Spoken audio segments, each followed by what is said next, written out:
Solving for c. Now, when we integrate, we've already found out that we always have to add a constant, because if you're doing the indefinite integral, it might have been that it was plus 3 at the end or plus 7. We don't know, so we always write plus c. So here, if we had the derivative dy dx was 2x, then the antiderivative would be x squared, but we'd write the plus c. In order to find out what c is, more information would have to be given to you in the question. So here we have a function, and we know the derivative is 3x. But we're also told that our original function passes through the point 2, 6. So what happens is we do our integral, add 1 to the exponent, divide by that, plus c. There's our indefinite integral. Now, in order to solve for c, that extra point that we're given tells us when x is 2, y is 6. So if I plug in 6 for y, 2 for x, I now have enough information to solve for c. Multiplying this out, it's kind of a disappointing question to get nothing for c. So if we would have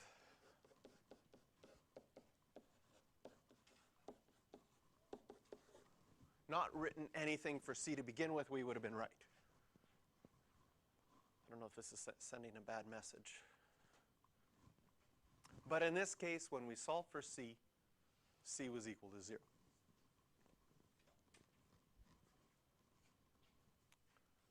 Second example. Again, tell us the gradient of a curve, another word for slope. And any time that they're giving you a function for the slope, they're telling you that that's what the derivative is. So again, same type of question, but the language changes a little bit. And just to be aware of all the different forms of language that the same type of question can be asked is very helpful. It passes through the point 1, 4. So now it's the same thing. We know that dy dx, and I'm going to change that over x to the 4 to x to the minus 4.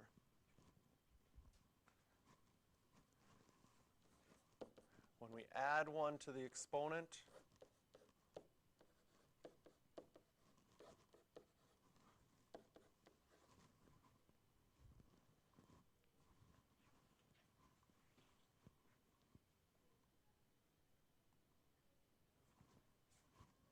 and simplify this,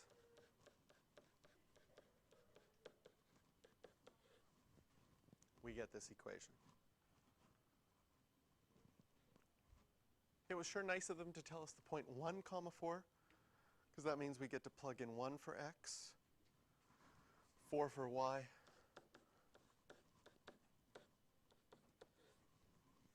Now, x to the minus 3 is 1 over x cubed, but again, when you plug 1 into there, it's just going to be 1. And this time, when you solve for c, we do get a value for c. So our final equation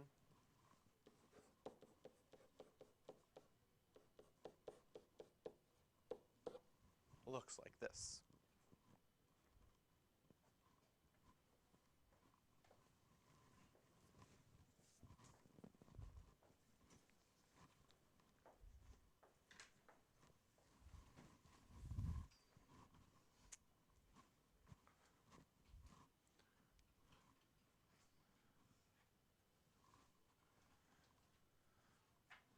Third question here, we start off with a second derivative.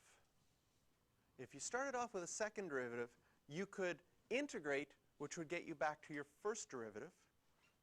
And then you could integrate again, which should get you back to your original function.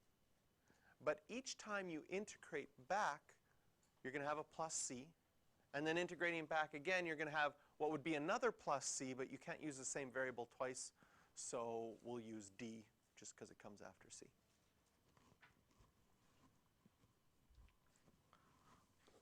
So integrating once would give us our integral. Adding 1 to the exponent would look like this. Integrating again, I'm going to just simplify that to a 6, add 1 to the exponent.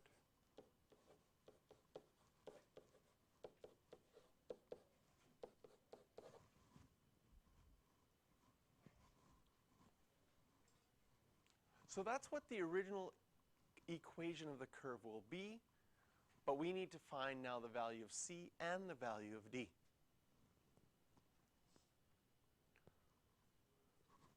We've got this additional information. The point 2, 13 lies on the curve, and the gradient of the curve at that point, p, is 23.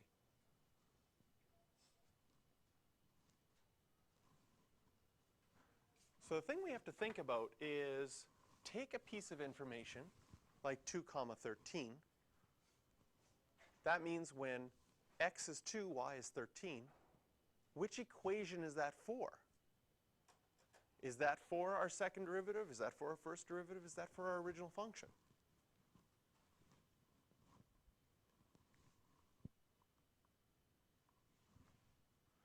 And it says the point lies on the curve.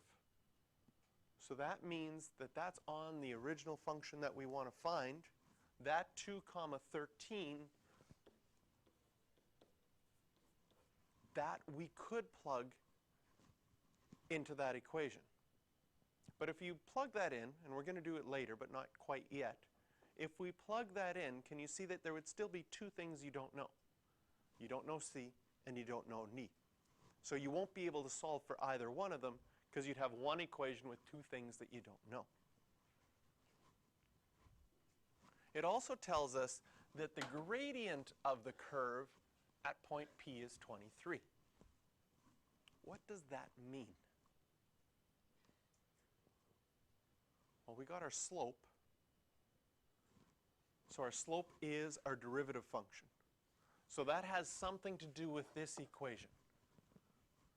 We know that the slope is 23. So we know that we could plug in a 23 for the dy dx. But that still means that we can't figure out c because we don't know x, unless we could figure out what x was. What is x going to be? It says it's the gradient at the point P. If it's at the point P, they're telling us the x coordinate, right? It's going to be the same x coordinate as where P is. So it's going to be when x is 2, the slope is 23.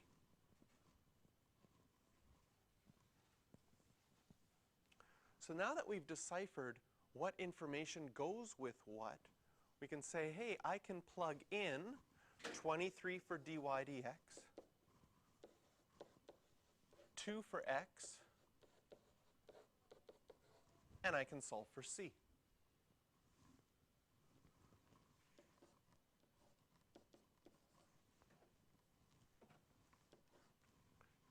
(24 minus 4 is 20. Move that over to the other side. We'll get c is equal to 3. So now, instead of this c right here, we know it's going to be plus 3.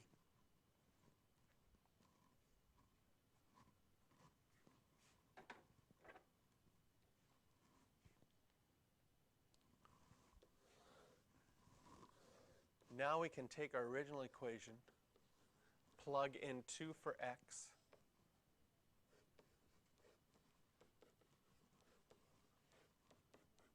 and you'll be able to solve for d. Because when x is 2, y is equal to 13.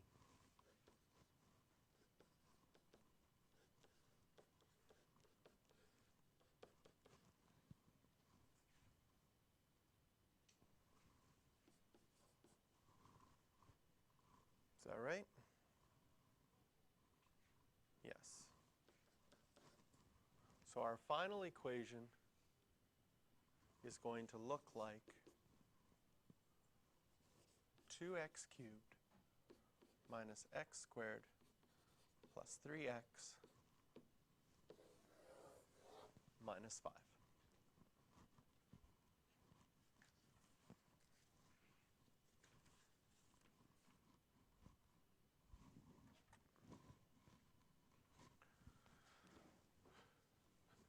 So we can integrate our function to find out what the actual population will be. When we integrate that, add 1 to the exponent and divide. We have to remember the plus c. Simplifying that, change to 100 t to the 3 halves plus c. We know that the initial population is 200. That means when time is 0, the population is 200. Plugging in 0 for t helps us figure out that our c value was 200. Now that we have our c value of 200, we can find the population equation and plug in 4 for t. And that'll give us 1,000 fish. Mental math. How good are you at this? 4 to the 3 halves. Most of the time, it makes sense to do the half part first, and then do the cubed, because 4 to the half is a square root. Square root of 4 is 2, and then 2 cubed will be 8.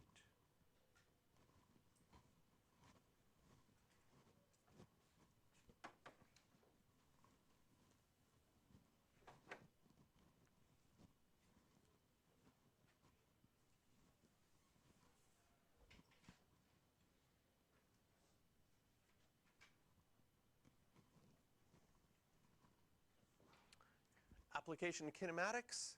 If velocity is the derivative of displacement and acceleration is the derivative of velocity, now you can work backwards. If you have a velocity equation, you can integrate to find your displacement equation. Or if you have your acceleration equation, you can integrate to get velocity and then integrate again to get your displacement. So it's just a matter of knowing where you are and which way you need to go. So anytime you're going this way,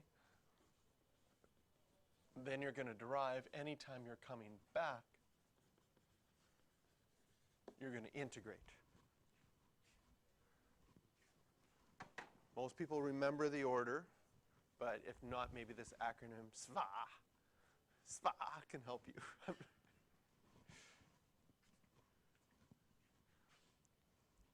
Maybe. S is for displacement, so maybe you want to use a D for displacement, then it's like diva. It's kind of.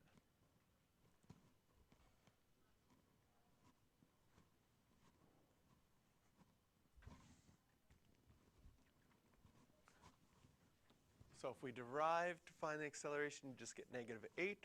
Not quite gravity, but that's okay. To find the initial displacement and define an expression for S in terms of t, we have to integrate. When we integrate, we get plus c. But because we have an initial displacement, that means when time is 0, the displacement is 5.